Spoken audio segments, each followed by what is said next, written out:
Anatu si sosobare, Anatu si sosobare, Anatu si sosobare, Anatu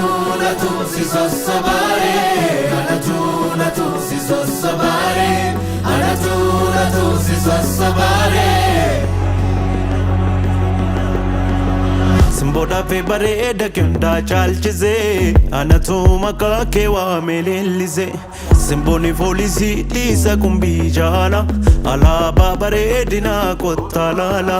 Bareedduu jannaanii ustee urjiilooti Dursitee nattaasa'uuf barni boonti Bareedduu jannaanii ustee urjiilooti Dursitee nattaasa'uuf barni boonti Carraaqoo hamaan narraa marmaaree Bonni kee didee Sumatte jaale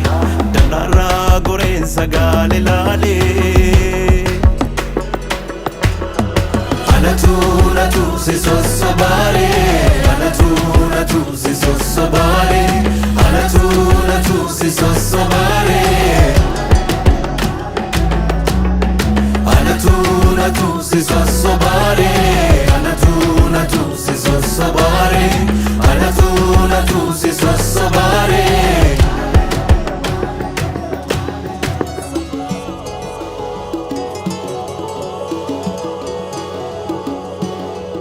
Aduunni anoltu galgala dallaatti dachaa siloowwanii maal akkamsii godha baranaa afaan sheenatti majaranaa akkuma taatun wallaalee alaafaa malakee daawwadhe